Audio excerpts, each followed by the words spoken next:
We're here at Sun and Fun 2018. We got kind of a special treat, and no, it was not the wedding of Larry and Amy at the beginning of the week, although that was a lot of fun, and my congratulations. What we wanted to talk about now is this individual sitting in the front seat here. I'm Dan Johnston, and I'm talking with Larry Mednick, who we know, but now I'm also talking with Cliff Ryder, whom I didn't know, but you sound like a pretty darn interesting guy. Cliff, tell me, it'd probably be hard for you to do it briefly, but try and give me a few words about your background and what it is you do that has caused you to become something of a sensation.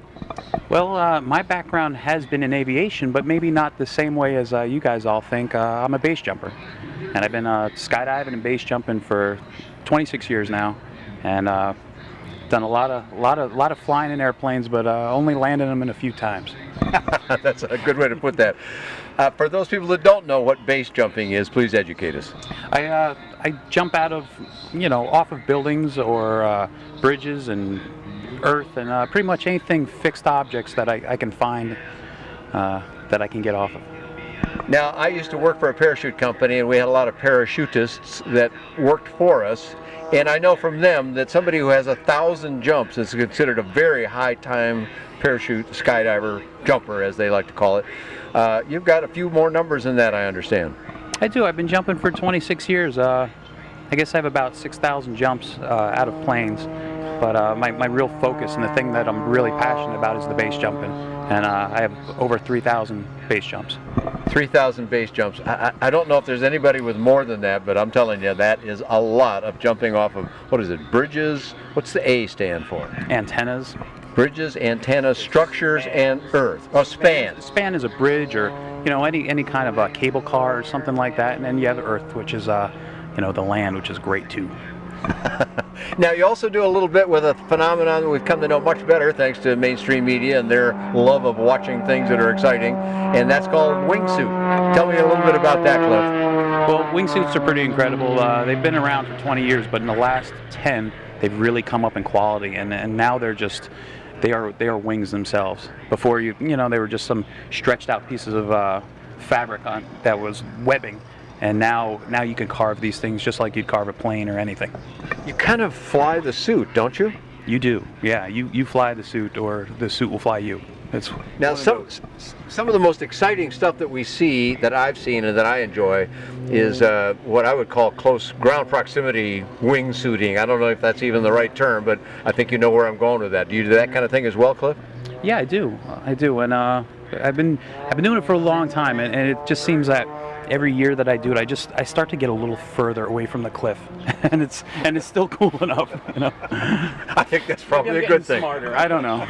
You've proven yourself for a long time. No sense being crazy about it, I guess. But I'm glad you enjoy that. Larry, I want you to tell us why it is that we're asking Cliff these questions about your other activities and how that has gotten you some notoriety, the good kind, and why are we sitting in the Revo, Larry? Bring us up to speed and connect the dots for us. Well, I gotta say, this is a pretty modest guy. I had no idea who he was, who I was teaching to fly, but in under 6 hours... Oh, you didn't know this when you started teaching? Cliff called me on the phone and wanted to learn how to fly a trike. I said, we can do that. Next thing I know, and he wasn't very good to start. Your typical, didn't know which way to move the controls, but we went from 0 to hero in just a few days. So one of my best students...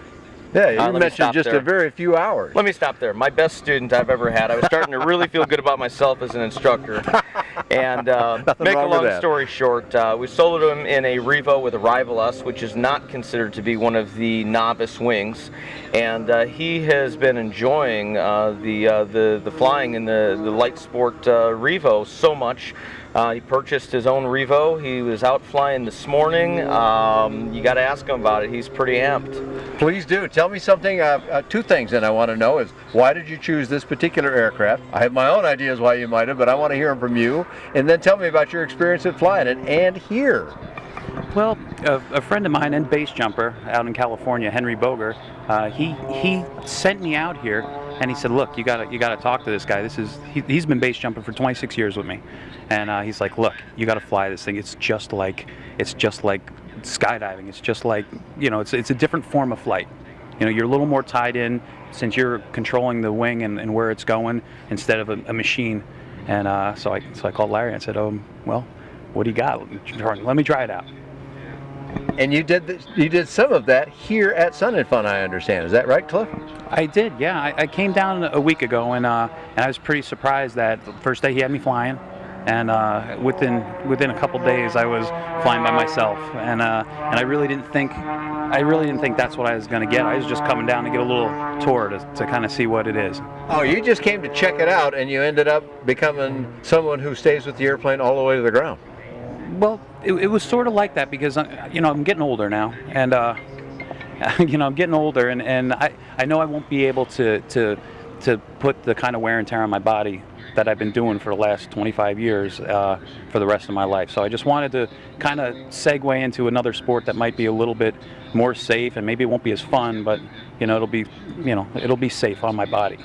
I would have to adjust that and say it'll be a different kind of fun. That's what I want to get at, because I couldn't, when I went flying with Larry, I couldn't believe what this was. I really thought, oh man, there goes my days of this grand, beautiful kind of body flight, and I found that this is every bit as exciting as wingsuit base jumping is. Now that's quite a statement that most of us who have flown this or similar rigs can't say that because we haven't done what you've done. So that's quite a statement that you find this as thrilling as base jumping and wingsuiting. Well, I didn't think I could say that, and then I found out that really when you connect to this bar, you're not connecting to anything but you're connecting to your shoulders, and every move that you make is directly tied into the wing. So it's more of a feel thing than it is a mechanical operation.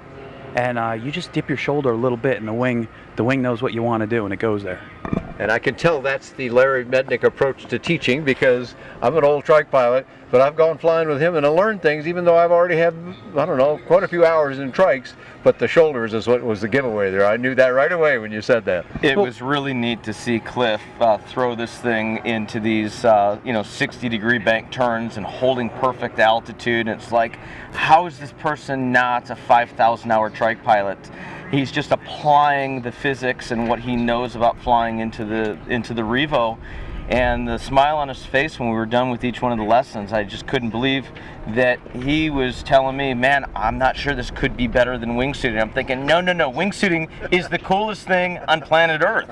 But then the thing is, though, that's kind of funny. He took me for a ride. He kind of wanted to show off the machine a little bit, right? So he took me down to this spot, and we go flying. We're low. There's a riverbed, and we're just kind of like following the riverbed. I'm like, oh, this is kind of cool. We're gonna follow the riverbed. And then he put this thing in fast gear and just like tilted it down. And when you could tell him when I got to the ground, I was like in 26 years, well, more than 26. I've been flying with my grandfather since I'm a kid. I was like, in my entire life, that was the best aviation experience I have ever felt, and I meant it. I was real about it. Great job there, Larry. I've seen Larry. We've all seen Larry fly a lot. We know how he can demo aircraft and make them look very exciting. But that's watching from the ground for most of us. I've had some personal experience. Most don't get quite what you got, and that's pretty exciting. Well, that's why I asked him. I go, is this legal? He goes, yeah, that's totally legal. I was like, okay, where do I sign? So thank you for that. So add some more to that, Larry. Yeah, I think it's pretty amazing. The funny story of it all is, it was actually one of my other students that was training at the same time, who started before Cliff and continued to train after Cliff, because Cliff just did it so quick. Well, anyway, he all of a sudden sends me an email, and he says, this Cliff guy, he's kind of somewhat famous, and starts sending me links and websites and everything else. So it was pretty funny, and I'm connecting the dots. I'm going, oh, that's why he picked it up like he did. I mean, sure, right. Well, moving through the air, however you do it, it's the medium that we're in and we're making use of. We're manipulating the air to our satisfaction. You build equipment that does that and have learned how to be very good at it. You did it another way is all. No, I did it another way, and I've been in other air sports, but I don't think that's really what gave me an edge on learning. Because this is, any way you look at it, it's all different, and there's a lot of balls you're juggling when this stuff happens, and sometimes those kind of past experiences have a bad memory on what you do. I can get cross control. I can get, I could get some bad habits. Negative transference, the CFI says. Yeah. Well, it's basically unlearning is a simple term for it, for people that already know how to fly very well, who get in this and go, well, it's an aircraft, I can fly it, often discover that no, not quite what you thought anyway. Some of it applies, not all of it applies. Did that affect you the same way? It did. There's a learning curve, and that's the best part about life is learning curve. You just as soon as I got in this, my learning curve's going up. But it wasn't like other aircraft. I've been in other aircraft, and there's all kinds of buttons and things. It's really simple. You're here. This is your range of control. These are just letting you know what you can, how far you can get, and all the rest is all feel. So I was pretty surprised. In 1 week, 4 days later, he was saying, okay, the runway's yours. So how many hours was it from day one till you were solo? I believe we're at 5.7 in the logbook. Yeah, that's mighty short time, all right, and so good for you. I would say, however, that all that other experience did give you the ability to be calm and to absorb information better, where someone brand new without your long background gets in and is kind of paralyzed by all the new information at first. Got to get by that. You at least were able to go smash through that barrier and get right into the learning. And learning is fun. It's not a burden. No, the truth is, in the other sports I've gotten into, sometimes they've been, buying something online and now trying to figure it out, and that's scary, but it really felt good. I knew I could play with this thing and not have to fear too much because, if I screwed up, you just take over, So where is the aircraft going once Larry delivers it to you? Where is home base? Where are you going to be flying at? Where do you expect to enjoy the Revo, Cliff? Well, it's been delivered. And I've decided not to buy a trailer. I'm gonna learn how to fly it, and I'm gonna stick to this guy like glue until I got the moves. And then I want to fly it out to California and base out of Los Angeles.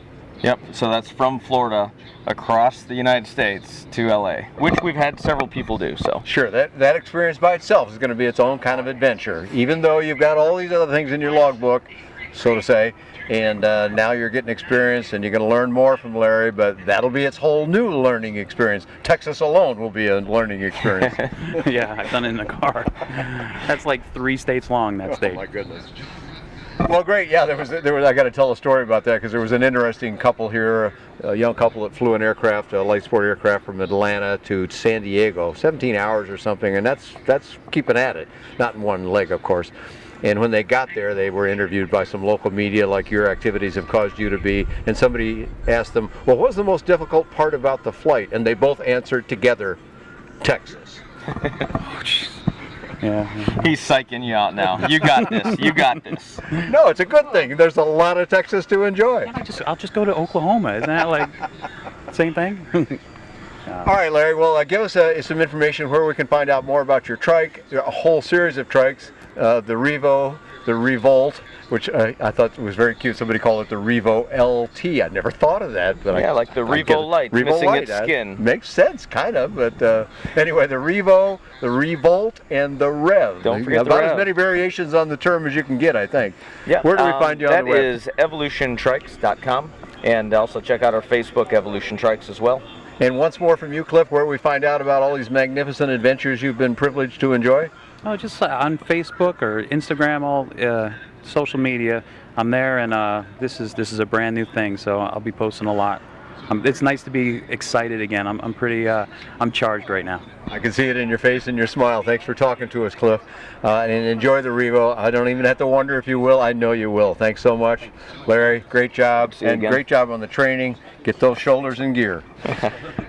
All right, so lots of information about all the Evolution trikes and many more interesting flying machines that you can check out at an affordable aviation range on BuyDanJohnson.com. Thanks for talking to Cliff Ryder, Larry Mednick, and myself here at Sun and Fun 2018.